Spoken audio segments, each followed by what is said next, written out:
మండిపోతున్న ఎండలు ఉక్కిరిబిక్కిరి చేస్తున్న ఉక్కపోతతో అల్లాడిపోతున్న తెలుగు ప్రజలకు వాతావరణ శాఖ ఒక తీపి కబురు అందించింది. ద్రోణి ప్రభావంతో అటు ఆంధ్రప్రదేశ్ ఇటు తెలంగాణ రాష్ట్రాల్లో రానున్న 3 రోజులు వాతావరణం చల్లబడనుంది. అమరావతి వాతావరణ కేంద్రం తెలిపిన వివరాల ప్రకారం ప్రస్తుతం దక్షిణ అంతర్గత కర్ణాటక నుంచి తమిళనాడు మీదుగా మన్నార్ గల్ఫ్ వరకు సముద్ర మట్టానికి సుమారు 0.9 కిలోమీటర్ల ఎత్తులో ఒక ద్రోణి విస్తరించి ఉంది. దీని ప్రభావం వల్ల ఆంధ్రప్రదేశ్లోని రాయలసీమ, దక్షిణ కోస్తా జిల్లాల్లో వర్షాలు కురిసే అవకాశాలు మెండుగా ఉన్నాయి. నేటి రాత్రికి అక్కడక్కడ తేలికపాటి నుంచి మోస్తరు వర్షాలు పడవచ్చు. అయితే ఈ వర్షాలతో పాటు గంటకు 50 నుంచి 60 కిలోమీటర్ల వేగంతో ఈదురుగాలులు వీచే ప్రమాదం కూడా ఉంది.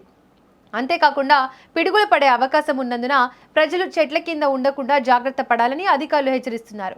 శుక్ర, శనివారాల్లో కూడా ఇదే వాతావరణం కొనసాగుతుందని, వేడి తేమ వల్ల కలిగే అసౌకర్యం వల్ల కొంత తగ్గవచ్చని అంచనా వేస్తున్నారు.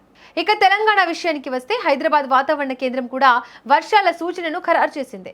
మహారాష్ట్రను ఆనుకొని ఉన్న తెలంగాణ ప్రాంతంలో సముద్ర మట్టానికి 3.1 కిలోమీటర్ల దూరంలో ప్రతి చక్రవాత వలయం ఏర్పడింది. దీనివల్ల రాష్ట్ర వ్యాప్తంగా పలు జిల్లాల్లో రానున్న 3 రోజులు వాతావరణంలో మార్పులు చోటు చేసుకుంటాయి. భారీ ఎండల నుంచి తాత్కాలిక ఉపశమనం లభిస్తుందని, కానీ ఉష్ణోగ్రతలు మాత్రం పూర్తిగా పడిపోవని అధికారులు చెబుతున్నారు. అక్కడక్కడ జల్లులు పడడం వల్ల గాలిలో తేమ పెరిగి సాయంత్రం వేళల్లో వాతావరణం హాయిగా మారనుంది. వ్యవసాయ పనుల్లో ఉన్న రైతులు కూడా తమ పంటలను కాపాడుకోవాలని సూచనలు అందుతున్నాయి. మొత్తానికి భానుడు శాంతించి వరుణుడు కరుణిస్తే తెలుగు రాష్ట్రాల్లో వడగాల్పుల తీవ్రత తగ్గే అవకాశం కనిపిస్తోంది.